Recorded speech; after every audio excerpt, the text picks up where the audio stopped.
Hola, ¿qué tal? Les damos la más cordial bienvenida. Estamos acá en nuestra última charla de un ciclo de 6. Si han llegado aquí, ojalá, esperemos que sea así, es porque ya vieron 5 charlas antes, hagan sus tareas. Hace parte de una iniciativa financiada por el Servicio Nacional de la Discapacidad, Senadis. Esto partió como un proyecto, ¿cierto? Ya es una iniciativa absolutamente en desarrollo que tiene que ver con nuestro libro guía de diagnóstico y apoyos tempranos en el espectro autista, ejecutado por la Fundación Unión Autismo y Neurodiversidad FUAN y que cuenta con el patrocinio de la Federación Nacional de Autismo, FENAUT, de Corporación Autismo Viña del Mar y de EA Femenino Chile.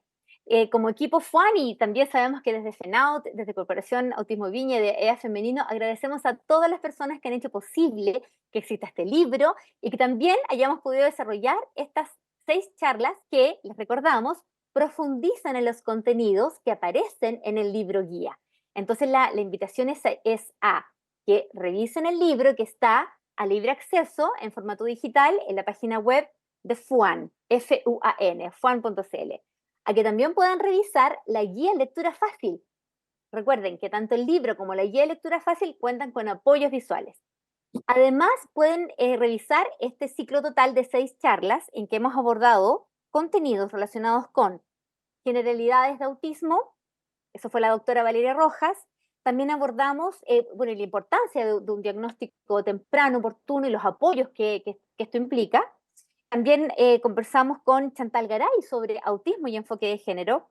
Hablamos también con la doctora Paula Arregada sobre la importancia del apoyo médico, por qué es importante el apoyo médico y el eventual uso de farmacología basado en evidencia, ¿cierto? De qué manera se puede hacer, para qué casos.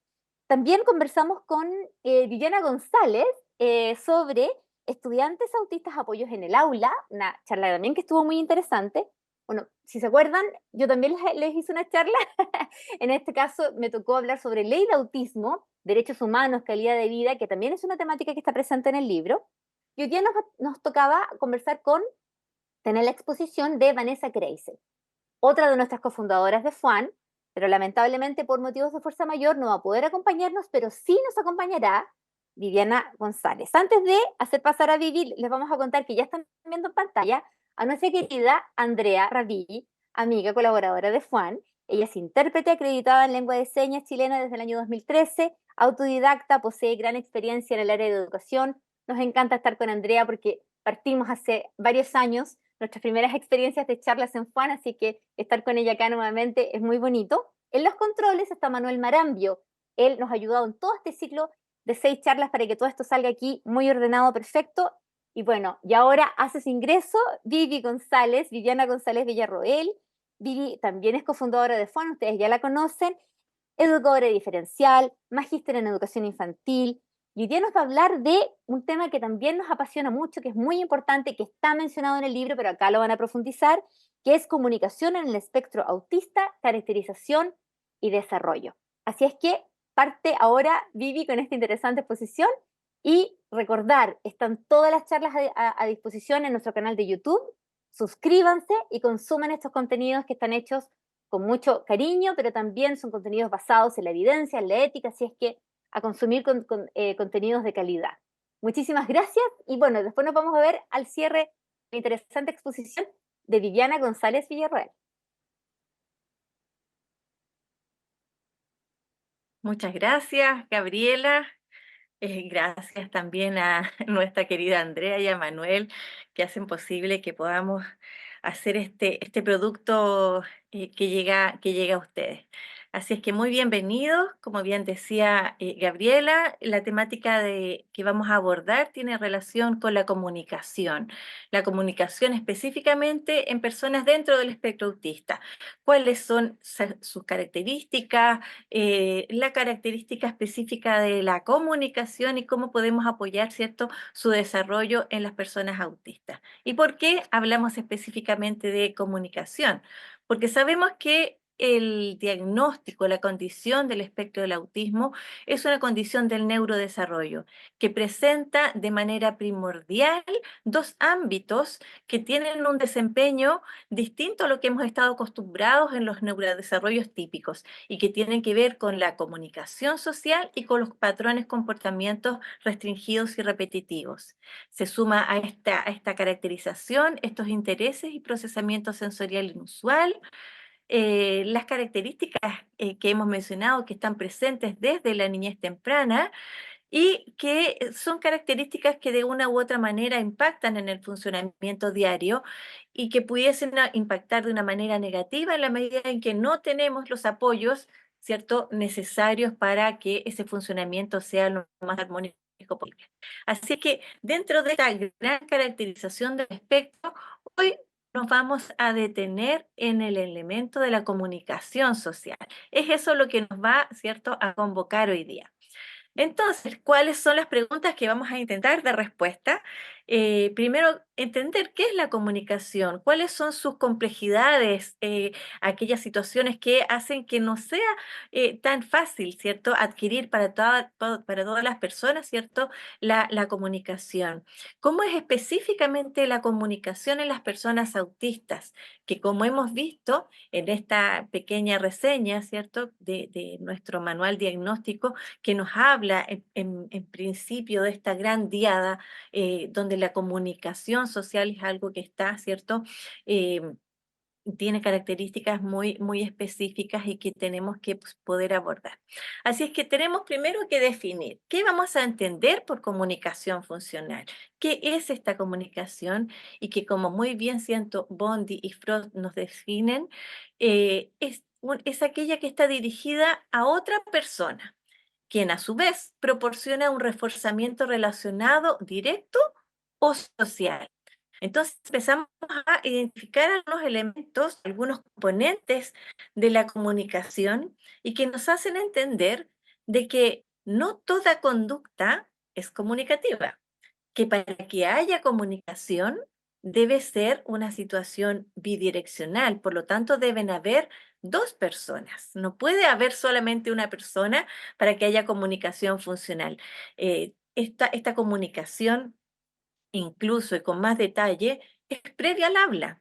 No necesitamos, ¿cierto?, hablar para comunicarnos. Y hay muchas personas que no hablan, pero que sí pueden comunicar. Por lo tanto, vamos a hacer una disociación entre estos dos conceptos. El habla es una cosa y la comunicación, ¿cierto?, es otra.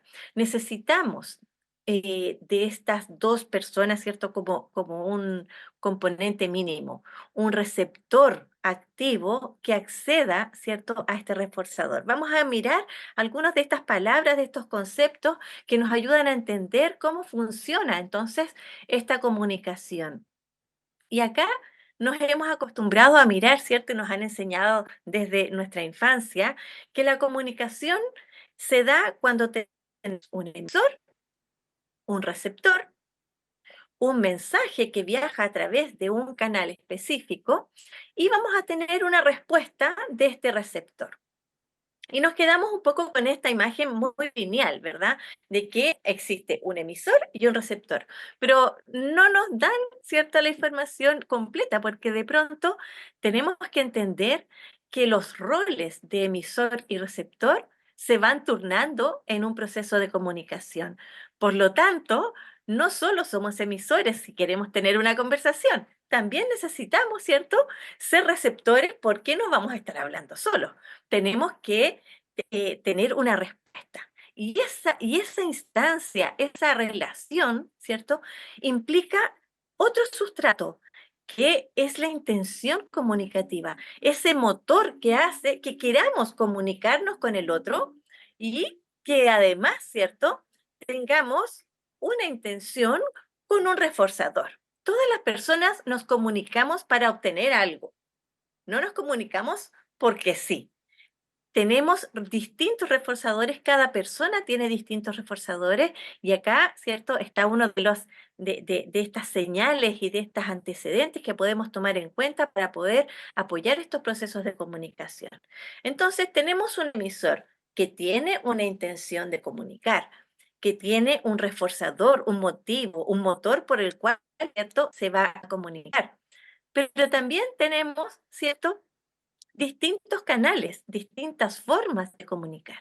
Ya sabemos que este mensaje no solo va a ser un mensaje hablado, oral, que podamos escuchar, sino que también puede ser un mensaje a través, por ejemplo, y lo vamos a revisar, a través de imágenes, ¿cierto? Pictogramas que pueden llevar este mensaje a través de este canal, que puede ser ya algo distinto, ¿cierto? A solamente el medio aéreo por todo el cual viaja nuestra voz, sino que puede ser a través de un teléfono, de una carpeta de comunicación, de un equipo, ¿cierto? Tecnológico que permita hacer llegar o traducir esta intención, esta ideación hacia ese otro que es el receptor. Y ese otro receptor, que también debe tener una intención comunicativa, que también debe tener un reforzador. Por lo tanto, para que se pueda dar, ¿cierto?, esta comunicación efectiva, social, funcional, necesitamos cumplir con roles que se van a ir turnando en la medida que va prosperando, ¿cierto? Esta relación. La comunicación social nos permite esta relación social. Entonces vamos a tener que tener muy presente cada uno de estos elementos para ver cómo interaccionan y en la práctica, en nuestro hijo, en nuestra hija en particular, cómo se desarrolla ese proceso de comunicación. Entonces, ya vamos entendiendo un poco más de qué se trata, ¿cierto? Esta comunicación, que hemos visto que tiene funciones desde la expresión y también desde la comprensión. Y desde la expresión vamos a tener, si somos capaces de generar esta expresión, vamos a tener consecuencias directas. Vamos a poder pedir, vamos a poder demandar, vamos a poder exigir, ¿cierto? Algo que nosotros necesitemos o queramos. Tenemos una voz de mando a través de la función comunicativa, ¿cierto? De la comunicación expresiva. Y también vamos a tener a través de esto unas consecuencias sociales. Yo voy a poder comentar lo que a mí me parece, voy a poder describir alguna situación o algún elemento, voy a poder nombrar y también va a depender de cómo digo, ¿verdad? Aquella información que vamos a ver un poco de esto del tacto, ¿cierto? Cómo vamos a decir a lo mejor lo mismo, pero de una manera distinta y vamos a tener un impacto distinto también en quien nos está escuchando. Ahora, desde la función de la comunicación receptiva, lo mismo, vamos a tener consecuencias directas y en especial vamos a tener reforzadores. Vamos a tener reforzadores porque vamos a lograr aquello que queríamos y consecuencias sociales también, esta gratificación de esta retroalimentación con esta relación con el otro. No solo tenemos estas funciones o estas habilidades, ¿cierto? Existen otras habilidades que son denominadas como habilidades críticas de comunicación, que son también en el ámbito de la expresión comunicativa y también como el receptor desde lo comunicativo. ¿Qué podemos hacer acá entonces y qué necesitamos hacer para poder relacionarnos, ¿cierto?, con los otros? Vamos a poder pedir estos reforzadores. Reforzadores que vamos a ver que son aquellas situaciones, aquellos elementos que vienen a gratificarnos, que son súper personales y que en autismo hemos hablado, ¿cierto?, de estos intereses profundos. Ahí estamos, ¿cierto?, hablando de estos reforzadores, aquello que me mueve, aquello que me gusta, aquello que me hace, ¿cierto?, querer también relacionarme, que también está dentro de estas habilidades, ¿cierto? El pedir ayuda. Si yo puedo comunicar adecuadamente, yo puedo pedir ayuda. Y hemos visto, ¿cierto?, que una de las características dentro de las personas del espectro autista es que les dificulta el pedir, ¿cierto? Tenemos una evaluación de A2, por ejemplo, donde una de las pruebas se pide que el niño o niña eh, resuelva un rompecabezas, ¿cierto? Sabemos que nuestros pensadores visuales son excelentes para armar rompecabezas, pero en esta prueba el examinador se deja más cerquita algunas de las piezas de este rompecabezas y obviamente no estamos queriendo evaluar la habilidad psicomotriz para encajar o visomotriz para encontrar las piezas que faltan para armar este rompecabezas. Nos quedamos a la espera de esta habilidad, ¿cierto? Crítica de comunicación, que es el pedir. ¿Y qué pasa en esa evaluación, cierto? Muchas de nuestras personas autistas se quedan a la espera y mirando, ¿cierto? Ya con todas sus piezas resueltas y faltando solo aquellas piezas que tiene el examinador. Y no piden y no acceden, ¿cierto? A pedir esa pieza que le está quedando o la arrebatan, suben, ¿cierto? Pasan por arriba de los elementos que haya en la mesa y la obtienen, pero sin pedir ayuda. Esto habla, ¿cierto?, de esta habilidad de comunicación que aún, ¿cierto?, en esta persona podría no estar bien desarrollada. ¿Por qué? Porque no es capaz de pedir ayuda. Lo mismo, ¿cierto?, con el pedir descanso, con el aceptar o con el rechazar. Yo debo ser capaz de demostrar lo que yo quiero y lo que no quiero. Y eso es una habilidad crítica para poder comunicarme de manera adecuada, ¿cierto?, con el otro y en entornos también específicos.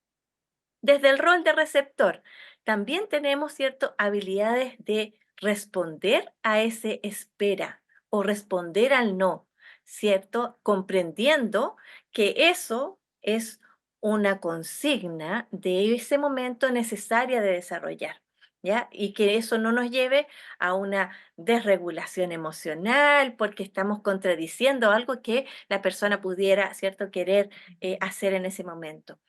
Como receptor también, habilidad de seguir instrucciones. Qué importante el poder seguir instrucciones desde las más simples, ¿cierto?, a las más complejas. Lo mismo con seguir un horario o transicionar de una actividad a otra, que pudiese ser una actividad de menor agrado a la que estamos desarrollando en ese momento. Entonces, existen habilidades ya identificadas que son necesarias para que este proceso de comunicación funcional se pueda desarrollar de una manera, ¿cierto?, adecuada, expedita, satisfactoria. Y es allí donde tenemos que empezar a investigar cuáles son, ¿cierto?, las necesidades específicas de cada uno de nuestros niños o niñas. Y dicho esto, entonces, entendemos que el lenguaje no es lo mismo que la comunicación.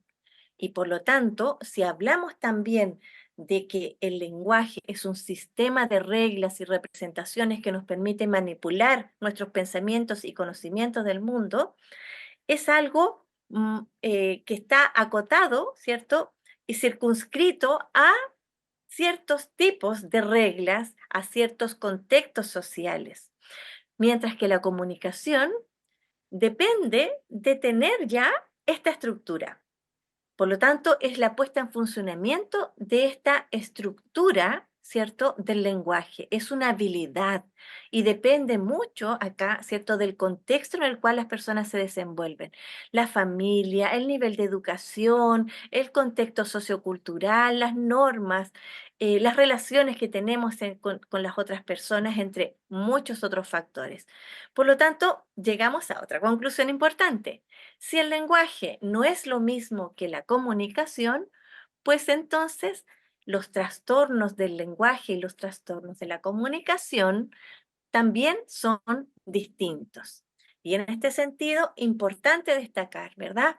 Que los trastornos del lenguaje serían entonces estas alteraciones en la estructura de las reglas, de la sintaxis, de la semántica, del léxico, de la fonología y que vendrían a configurar, ¿cierto? Lo que hemos denominado como trastornos del lenguaje específicos, ¿cierto? Tenemos una categorización allí. Mientras que por el otro camino, ¿cierto? Tendríamos los trastornos de la comunicación cuando tenemos dificultades para usar aquellas estructuras. Y como decíamos recién también, para eso debe haber una estructura previa. Y es así entonces como podemos tener trastornos de la comunicación, como están definidos también en nuestro manual diagnóstico. Entonces, ¿qué tenemos dentro de las personas del espectro autista? Por definición de del diagnóstico, tenemos un trastorno de la comunicación. Ahora, una persona autista, además de tener esta condición, ¿cierto?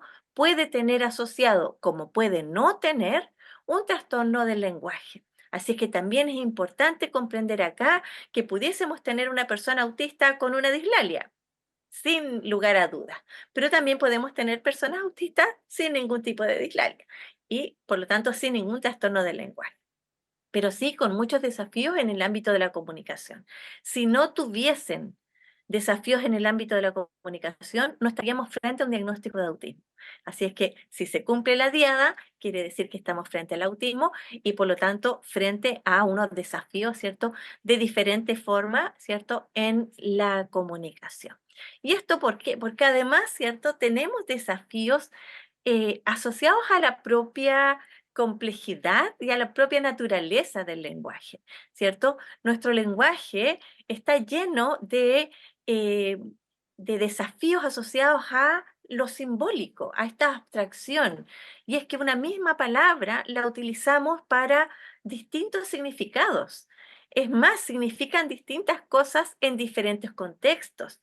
Nosotros decimos una palabra o decimos una expresión que si la leemos de manera literal, quiere decir una cosa, pero si entendemos que no es una expresión literal, tiene otro significado completamente distinto. Y eso entonces significa que hay ya un desafío cuando tenemos un sistema de comunicación desafiado y tenemos un procesamiento cognitivo también que también tiene desafíos en el ámbito de la simbolización. Así es que ya tenemos por características del procesamiento, ¿cierto? Cognitivo y de comunicación, desafíos y desafíos que se suman asociados a estas características propias del lenguaje. Y bueno, como también lo hemos visto, no tenemos ciertos niveles de severidad del autismo, sino que niveles de requerimientos de apoyo. ¿Qué más intensidad de apoyo? ¿En qué ámbito? Y si seguimos abordando la comunicación social, vamos a ver también que tenemos tres niveles de requerimiento de apoyo, desde el menos sustancial al más sustancial. Y eso significa un impacto mayor o menor en la interacción social, ¿ya? Entonces, cuando hablamos de los niveles, ¿cierto?, de requerimientos de apoyo, quiere decir que una persona, y lo vamos a acotar nuevamente a la comunicación, va a tener a lo mejor en distintos momentos de su vida distintos niveles de requerimiento de apoyo. Y eso tiene que ver con una mayor o menor independencia en las actividades de autocuidado o de la vida diaria. Sin duda, un niño de em, 3 años que no tiene, ¿cierto?, un lenguaje, ¿cierto?, el lenguaje oral, que no comunica de manera adecuada, va a necesitar más apoyos para su cuidado, para su autocuidado, que ese mismo niño a los 8 años o a los 10 años cuando tenga un lenguaje oral que le permita, ¿cierto?, comunicar lo que le está pasando, lo que está sintiendo y que a su vez comprenda, ¿cierto?, ese entorno que se está comunicando con él. Por lo tanto, las necesidades y los requerimientos de apoyo en el ámbito de la comunicación social también pueden ir variando, ¿cierto?, de una persona a otra y también en una misma persona en distintos momentos, ¿cierto?, de su historia vital. Entonces, ¿cómo logramos desarrollar, ¿cierto?, esta comunicación? En el mundo, ¿cierto?, neurotípico, no, usualmente no hemos o se hace, pero no se ha formalizado este proceso de te voy a enseñar a hablar, te voy a enseñar a comunicar. Es algo que ocurre en la relación natural del niño o la niña, ¿cierto?, con su entorno. Pero cuando hay este sustrato que decíamos, ¿cierto?, al inicio, para la comunicación, necesitamos que haya una intención comunicativa, necesitamos que haya una interacción intencional. Necesitamos que haya escucha, una escucha alternada cuando queremos tener esta conversación. Si ustedes se fijan en la imagen, aparece una mamá de frente a un bebecito, ambos mirándose de frente a los ojos, a la boca, muy pendientes uno del otro. Sin duda, este bebé no está hablando, pero este bebé se está comunicando con su madre. Y esa madre está escuchando activamente, está interactuando con este bebé. Y es así como de una manera natural vamos desarrollando, ¿cierto?, la comunicación. El lenguaje oral, por su parte, tiene también una historia con hitos del desarrollo neurotípico. Aparece este balbuceo cuando guaguito, ¿cierto? Pa, pa, pa, pa, pa, algo que emociona tanto a la familia, y empieza, ¿cierto?, a repetirse y a reforzarse estos sonidos y estos lenguajes que son propios del lenguaje de este grupo familiar, ¿cierto? Los sonidos, la fonética de emisión que es reforzada en Estados Unidos es distinto a lo que reforzamos acá en Chile, ¿cierto? Porque tenemos otros puntos de articulación, otros sonidos para poder conformar nuestro lenguaje oral. Entonces, este aprendizaje del lenguaje oral no se produce de una manera aislada. Ya han ocurrido y existen investigaciones, ¿cierto? En la cual donde un niño que no recibe una interacción, ¿cierto? De un otro, no desarrolla, ¿cierto? Este lenguaje. Porque no es algo, ¿cierto?, inherente como el sentido de la vista, que sabemos que una persona, ¿cierto?, que tiene indemnes sus sentidos, va a desarrollar la visión. El lenguaje no es así. El lenguaje necesita de una interacción con un otro. Ahora, ¿qué pasa nuevamente en el autismo? Se nos desordena la historia. ¿Por qué? Porque el autismo, ¿cierto?, puede vivenciarse con un desarrollo distinto al descrito para los hitos del desarrollo neurotípico.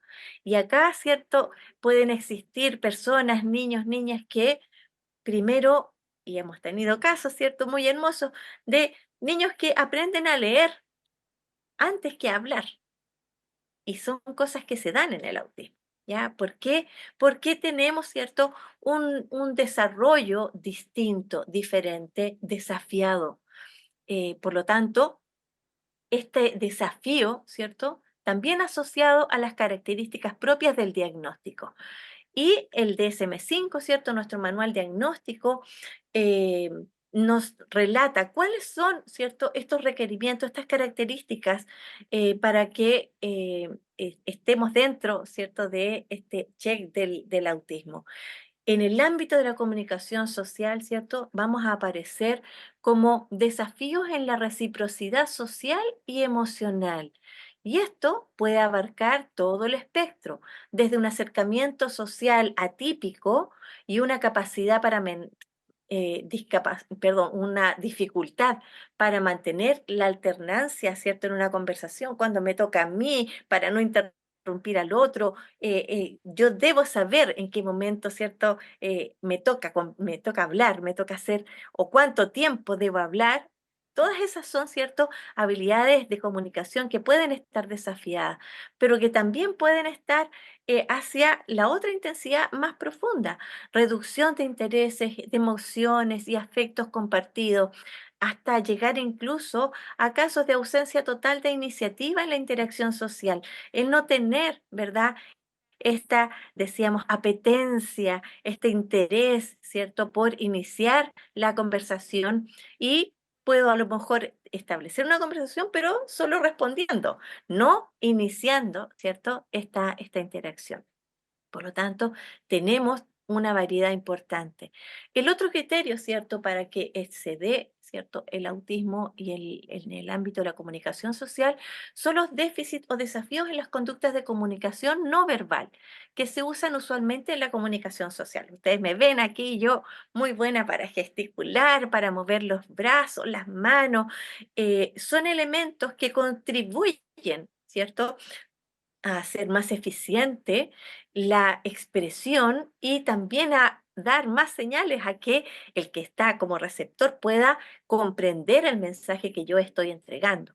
Pero en el autismo podemos tener, ¿cierto?, un desempeño distinto y desafíos, ¿cierto?, en este ámbito, que pueden ser también desde solamente algunas anormalidades o elementos atípicos en el contacto visual.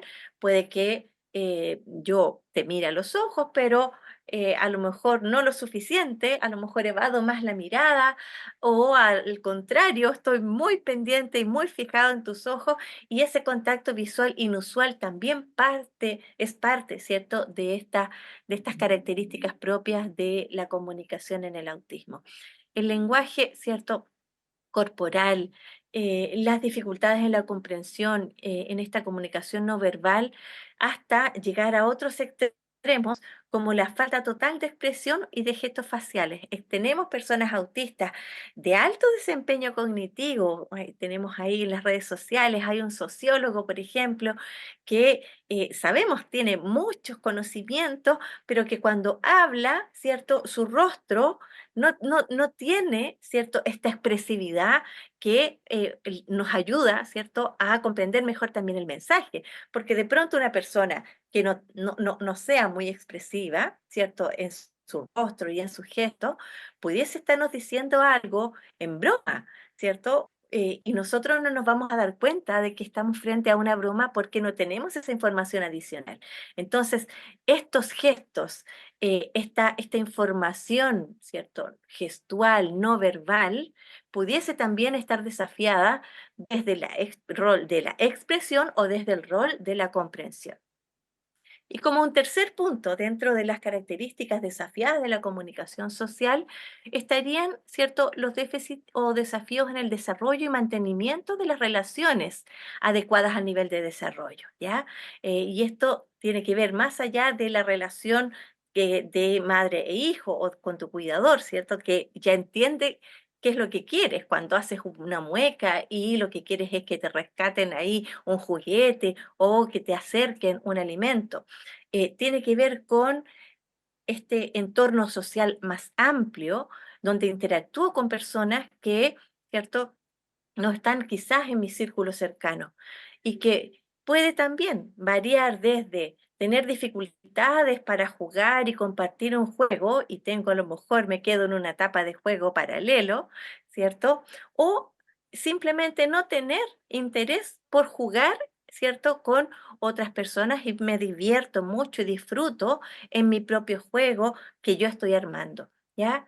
En la vida adulta eso se puede traducir también en no comprender bien los roles que cumplen las diferentes personas, ¿cierto? Y de pronto tenemos adultos que sobrepasan los niveles, ¿cierto?, de confianza, a lo mejor con un compañero de trabajo o con el mismo jefe de trabajo. Y tenemos consecuencias, ¿cierto? Porque no fuimos eficientes en este proceso de comunicación social y por lo tanto nuestra relación social se ve también ahí interferida. Entonces, tenemos elementos peculiares. En el libro, ¿cierto? En el manual se habla de la ecolalia, esta repetición de palabras o de frases que puede darse en el mismo momento o puede ser diferida, ¿cierto? De algo que hemos escuchado, una canción y que repetimos una y otra vez. Y que también puede, ¿cierto?, significar o ser utilizada como una herramienta también de procesar a su tiempo esa información y poder, ¿cierto?, compartirla. El hablar en tercera persona. Juan quiere el oso, hablando, ¿cierto?, de una manera, ¿cierto?, que se aprecia distinto a lo que nosotros tenemos, ¿cierto?, como esta habla acordada, socialmente consensuada, ¿ya? Entonces, la comunicación no ocurre, ¿cierto? Ya decíamos en este contexto, ¿cierto? Abstracto. La comunicación tiene que ver con procesos cognitivos y que pasa entonces por la forma en que yo proceso la información. ¿Ya? Se habla entonces de la metacognición en la medida que nosotros somos capaces de comprender nuestros pensamientos. Y eso tiene mucho que ver, ¿cierto?, con la comunicación social. Se habla dentro de las teorías que explican un poco, que nos ayudan a entender el procesamiento cognitivo del autismo, de la teoría de la mente. Y que es es una forma, ¿cierto?, de comprender lo que nos pasa, lo que sentimos, darle un significado y también a lo que están pensando, sintiendo las otras personas. Y eso tiene un proceso también de desarrollo, con hitos que son importantes para lograr desarrollar esta comunicación social y esta comprensión, ¿cierto?, del entorno. La atención conjunta, algo que ocurre tan chiquitito, ya a los 14 meses, ¿cierto?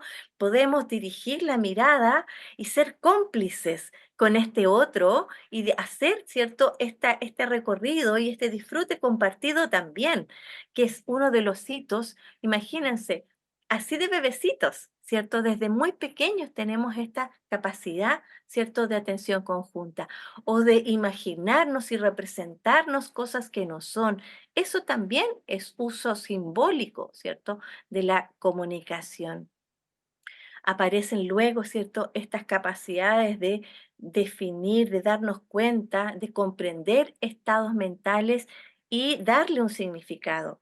Ese darle significado, de compartirlo con un otro, ¿cierto?, es parte del proceso de comunicación. El comprender la perspectiva distinta del otro, el asociar, ¿cierto?, las emociones. Luego, a los 4 años, también imaginen qué pequeñitos, ¿cierto? Entender que un pensamiento puede generar una emoción en una persona, o que si yo pienso en, ¿cierto?, mi mascota, yo no solo voy a pensar, sino que voy a generar un sentimiento de afecto, de agrado, porque voy a recordar algo que me es grato. A los 5 años ya podemos interpretar emociones en otras personas en función incluso de lo que está a punto de ocurrir. Esta comprensión del entorno, esta parte de comunicación que me hace también adecuado en mis reacciones, ¿cierto? Y bueno, seguimos con el desarrollo. A los 9 años ya podemos entender, y por eso aparece ahí como una edad crítica el bullying, ¿cierto? Podemos entender que podemos herir los sentimientos de otras personas. Podemos también interpretar lo que se percibe en los ojos de otra persona e imaginar lo que está pensando y sintiendo. Imagínense qué potente es esto para la comunicación, que a los 9 años seamos capaces de saber si una persona está triste o está contento o está enojado, solo con mirar los ojos de aquella persona, es algo impresionante y es algo que nos hace, en la medida de que lo podamos lograr, ¿cierto? Que nos hace muy pertinentes, que nos hace muy empáticos y que es algo que buscamos en la comunicación social, que buscamos en la interacción social. Si yo estoy triste, ¿cierto? No tengo que decírtelo. Tú puedes ver mis ojos, tú puedes identificar, ¿cierto?, esta pena. Y si tú identificas esta pena, la empatía que va a generar, ¿cierto?, esa identificación va a permitir que tengamos una respuesta adecuada a ese desafío, ¿cierto?, social. Y te voy a apapachar, y te voy a acompañar, y voy a actuar de acuerdo a lo que, ¿cierto?, socialmente uno espera en un entorno, ¿cierto?, de amistad. Por lo tanto, estas capacidades cognitivas, ¿cierto?, que favorecen la comunicación, también van, ¿cierto?, hacia eh, esta capacidad de entender y de compartir, ¿cierto?, este entorno social y emocional.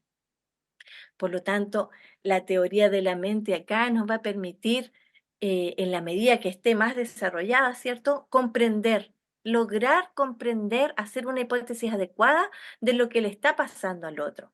Y si no tengo, ¿cierto?, este desarrollo de teoría de la mente que estaría más desafiado en las personas dentro del espectro, vamos a tener muchos más desafíos. Nos va a costar entender las reglas que no están escritas, que son implícitas, que son convenciones sociales.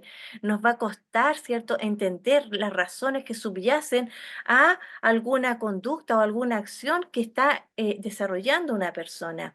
O voy a poder entender más o menos un malentendido. Por lo tanto, esta teoría de la mente más o menos desarrollada me va a permitir tener una mejor o menor, ¿cierto?, relación social más adecuada o menos adecuada. Entonces, cada una de estas características tiene impacto, ¿cierto?, en la relación social. Si tengo desafíos en la comunicación, puedo no entender muy bien el mensaje que me está llegando. Puedo no entender muy bien tus gestos y estas señales que no son verbales. Puedo no ser eficiente en decirte, en comunicarte aquello que, cierto, necesito, deseo, quiero. Puedo no ser muy empático, como decíamos. Puedo no comprender, ¿cierto? Porque no le asigno un significado a ese contexto o a esa expresión. Un perfil sensorial también desafiado también. Si yo se habla tanto de que las personas autistas no les gusta interactuar con otros. La falsedad más falsedad absoluta, ¿verdad? A lo mejor es ese contexto específico, ruidoso. No es que no quieran disfrutar o que no quieran tener amigos, no quieren ir a esa fiesta que tiene una sobrecarga sensorial importante, ¿cierto? Pero el deseo de la amistad está, ¿cierto? Y si se da en otro contexto más íntimo, pueden desarrollar, como cualquier otro ser humano, ¿cierto? Esta empatía y esta amistad tan anhelada. Pero tenemos que saber entender los impactos, las consecuencias que tienen las características, ¿cierto?, del espectro en esta relación social y en la comunicación. Así es que tenemos mucho que aprender. Y para eso tenemos muchos métodos. Se han desarrollado mucha investigación, ¿cierto? Aquí solo algunos para que los vayan ahí buscando y aprendiendo, ¿cierto? Modelos Denver, comunicación total, habla asignada, el modelo Floor Time, el modelo PEX, el método PEX, perdón, que son algunas de las grandes estrategias que nos ayudan a acompañar el desarrollo, ¿cierto?, de la comunicación. Y aquí vamos a hacer referencia a aquellas bondades del autismo, ¿cierto? Y cómo en este caso Temple Grandin nos habla en primera persona de esta habilidad especial, ¿cierto? Sobresaliente de este pensamiento en imagen de las personas dentro del espectro autista y que es una información que nos ha ayudado a desarrollar todas estas otras estrategias y metodologías que acabamos, ¿cierto?, de mencionar. Dentro de las personas del espectro autista, una posibilidad, ¿cierto?, de aprender, de comunicarnos a través de la imagen. Por lo tanto, vamos ahí a hacer un parafraseo de aquello que Temple Grandin nos habla, que dice que pienso en imágenes. Las palabras son como un segundo idioma para mí. Traduzco las palabras, tanto las habladas como las escritas, a películas de cine a todo color, acompañadas de sonidos que pasan por mi mente como una cinta de video. Ella dice, cuando alguien me habla, sus palabras se me traducen instantáneamente en imágenes. Entonces, con esta información vamos a ver cómo, ¿cierto? Vamos desarrollando apoyos para la comunicación basados en las imágenes. Entonces, nuevamente, tenemos una oferta impresionante de recursos. La tecnología nos acompaña de una manera increíble en esta época para poder tener apoyos específicos desde, ¿cierto?, el uso de la imagen en distintos formatos. Sistema PEX, un sistema de comunicación aumentativo y alternativo que favorece la comunicación y que de pronto en pequeños que no han desarrollado la comunicación verbal o incluso no verbal, instalan, y yo iba a poner acá y se me fue después, una neurona, el, instalan el mecanismo de la comunicación a través de un entrenamiento que va, ¿cierto?, en un paso a paso, considerando lo que hemos dicho, nuestros intereses profundos, esos reforzadores por los cuales nos movemos para comunicarnos. Si tenemos todo resuelto, no necesitamos comunicarnos, ¿ya? Entonces, esta estrategia, ¿cierto?, este mecanismo, este eh, metodología, ¿cierto? Nos permite a través de estas 6 etapas ir haciendo un entrenamiento hasta que logramos desarrollar esa sinapsis de la comunicación y la dejamos instalada para comprender en qué consiste, ¿cierto?, esta comunicación. Y es que tenemos una intención, pictograma quiero, tenemos un reforzador, yo quiero ese peluche, vamos a necesitar un mensaje. Necesitamos transmitir que quiero el oso. Y tenemos un canal que en el caso de PEX ¿cierto? Son los pictogramas organizados en una carpeta personal, ¿cierto? Con imágenes que nos van a ayudar, ¿cierto?, a hacer este intercambio. Ese intercambio del emisor, receptor, mensaje, canal, respuesta, que interactúe, que tenga, ¿cierto?, estos elementos eh, que tanto, ¿cierto?, son la base de esta comunicación.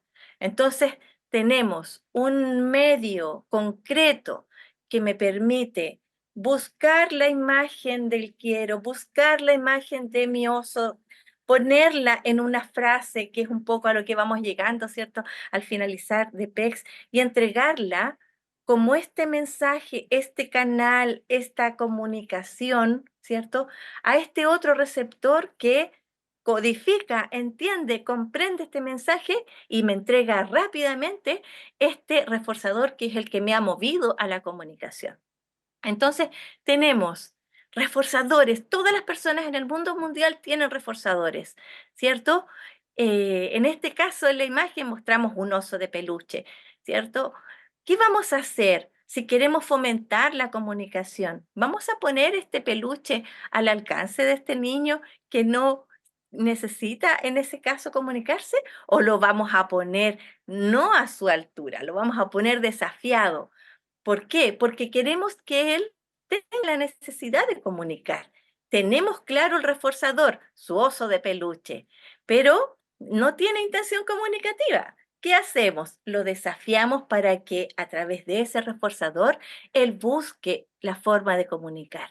Y ahí está, ¿cierto?, la clave de cómo vamos modificando, ¿cierto?, nuestros entornos y los vamos eh, ubicando estratégicamente, planificando los entornos.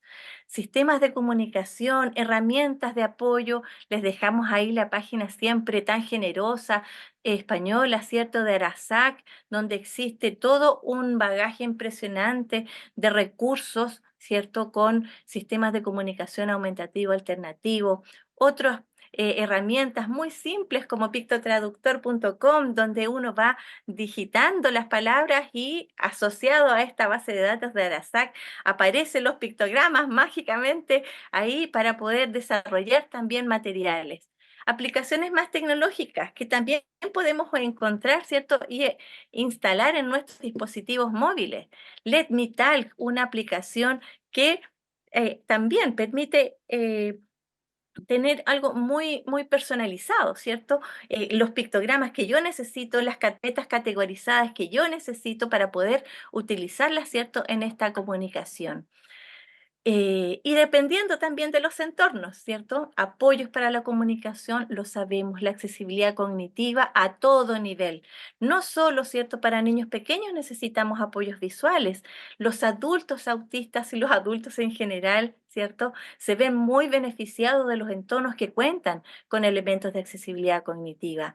La lectura fácil, el tener eh, elementos, tener instrumentos apropiados, ¿cierto?, a los desafíos de la comunicación, también nos facilita la inclusión social, o sea, vamos hasta ese infinito y más allá, ¿cierto? Y eso depende de cómo vamos generando estos apoyos.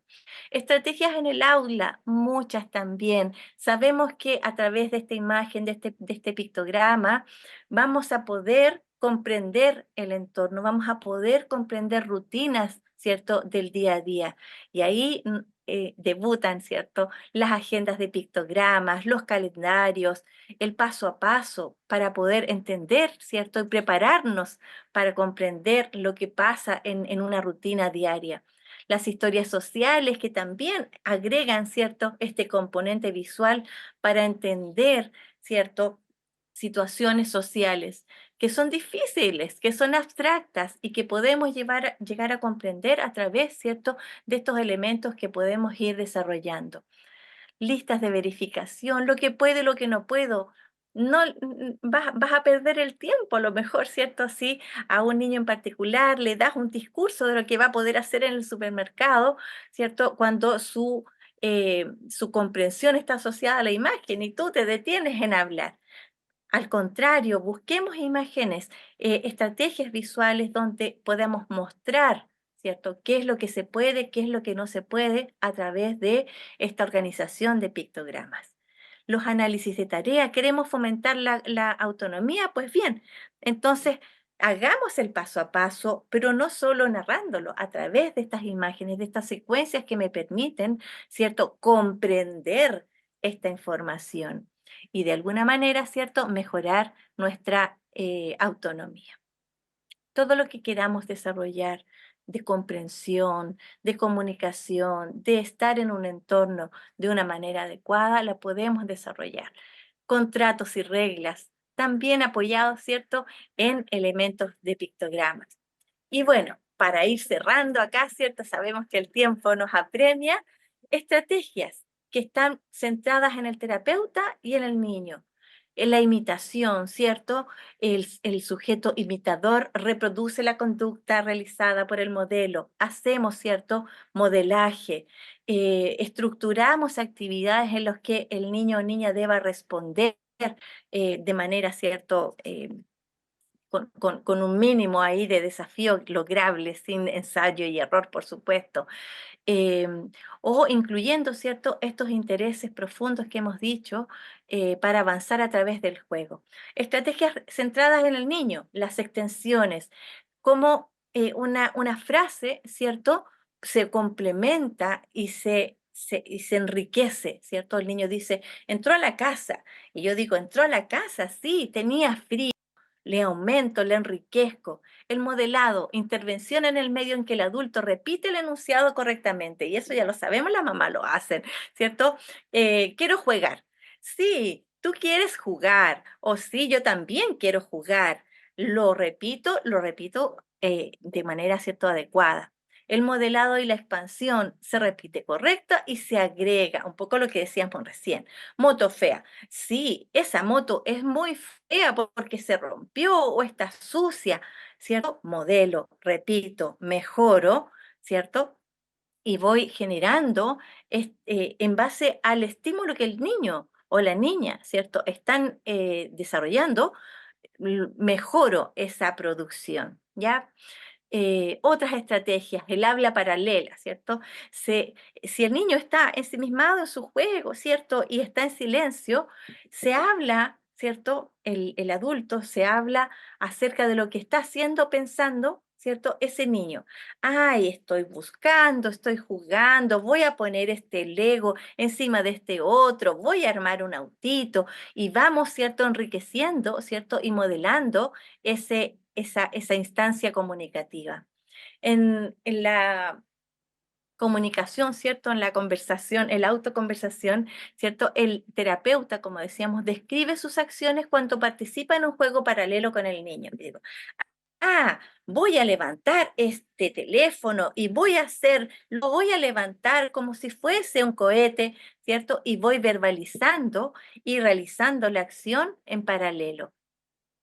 Muchas estrategias, ¿cierto? Que ustedes verán y dicen, oh, pero eso tiene un nombre tan, ¿cierto? Tan formal. Y son acciones que desde edades muy tempranas las madres y los padres desarrollan de una manera muy natural, ¿ya? Entonces, todo aquello que hemos visto como una estrategia muy planificada, la verdad, a mi juicio, no es más que una estrategia naturalista de estar con el otro, de comunicarse con el otro, de disfrutar con el otro y permitir, ¿verdad?, que crezcamos juntos. El mejor escenario, los mejores, ¿cierto?, terapeutas, los mejores profesores, las mejores instancias de aprendizaje ocurren en ese contacto personal, en esa mirada, en esa complicidad, en el conocer qué es lo que mueve a este niño, a esta niña, a mi hijo, a mi hija, qué es lo que le gusta, por qué, qué es lo que lo motiva, qué es esa pasión profunda, ese interés profundo que me va a permitir, ¿cierto?, utilizar herramientas muy diseñadas, específicas para ese niño o niña y desarrollar y acompañar en estos desafíos en la comunicación. Em, bueno, creo que con esto vamos cerrando. El mensaje es ese, la comunicación se da en este contexto amoroso, ¿verdad? Donde yo tengo este interés genuino en el otro. Así se produce la comunicación. Y ahí dejamos nuestro osito de peluche, nuestro reforzador por el cual, ¿cierto? Muchos nos podemos mover. Sea cual sea, ¿cierto? Su reforzador, todos tenemos reforzadores. Las personas con más desafíos, ¿cierto? Cognitivos, que parecieran, ¿cierto? Que no están muy conectadas con el entorno, no hay ninguna persona que no tenga un reforzador. No hay ninguna persona que no le guste algo, que no disfrute con algo. Nosotros, los entornos, debemos ser eficientes para descubrir aquello y con ese detalle, con ese elemento, ir, como decimos, ¿cierto?, al infinito y más allá. Así es que muchas gracias. Ahí algunas ideitas, ¿cierto?, para entender y apoyar y complementar los procesos de comunicación. Muchas gracias, querida Vivi. Siempre es un placer escuchar, revisar, conocer estos contenidos tan interesantes que nos comparte Vivi. Esto también tenía los aportes de nuestra cofundadora Vanessa Kreisel, que como les contábamos al inicio, por motivos de fuerza mayor no pudo estar en esta charla, pero bueno, esta es la perspectiva también, es el enfoque que queremos compartir desde FUAN y desde esta iniciativa, que como les mencionábamos, cuenta con el financiamiento del Servicio Nacional de la Discapacidad SENADIS, que hemos ejecutado como equipo FUAN, junto también a la Federación Autismo, la Federación Nacional de Autismo FENAUT, Corporación Autismo Viña del Mar y EA Femenino Chile. Me quedo con estas últimas palabras de Viviana tan bonitas cuando la Vivi hablaba del contexto amoroso. Me recuerda tanto esta definición de amor de Humberto Maturana, de aceptar a la otra persona como una legítima otra legítima convivencia. Eso de alguna manera hemos querido transmitir a través de este libro guía que estuvo centrado en este ciclo etario de 0 a 6 años, ¿cierto? Pero, por cierto, como decía Viviana, esto también hace sentido para otras etapas de la vida. La comunicación es algo tan fundamental y es tan importante también que las herramientas de apoyo vengan desde una perspectiva de respeto de las personas autistas, ¿sí? En un convivir, en una colaboración amorosa, también como decía Humberto Maturana y como también nos recordó hoy día Viviana. Nos quedamos con esos últimos contenidos que tienen que ver con respeto de derechos, que tienen que ver con calidad de vida, que es parte del alma de los contenidos que hemos querido transmitir en toda esta gran iniciativa que hemos desarrollado en conjunto con el apoyo de tantas personas que han sido tan importantes. Muchas gracias a ustedes también por hacerse parte, por consumir estos contenidos. Esperamos que los lleven a todos sus ámbitos, a sus familias, ustedes como personas autistas, en sus entornos, con sus hijos, hijas, hijes, en sus ambientes de trabajo, escuelas, colegios, liceos, en el ámbito de la salud también, en todo lugar, porque de eso se trata, en que en conjunto aportemos en construir una cultura de conocimiento y valoración del autismo, de la neurodivergencia, de la neurodiversidad. Viviana, muchísimas gracias. Querida Andrea, gracias también por todo tu aporte acá con lengua de señas. Manu Marambio, los controles. Y a todo el mundo que se conectó, muchísimas gracias también. Consuman todos los contenidos. Se me olvidó decir al principio, esto además está en Spotify. No solamente en la página web de FUAN, en el canal de YouTube, sino que también estamos estrenando Spotify. Ahí está el audiolibro completo y el audio de estas 6 charlas. Así es que todas las formas posibles para acceder a estos contenidos. Muchísimas gracias. Ojalá nos vemos pronto en una próxima proyecto e iniciativa para saber más sobre autismo.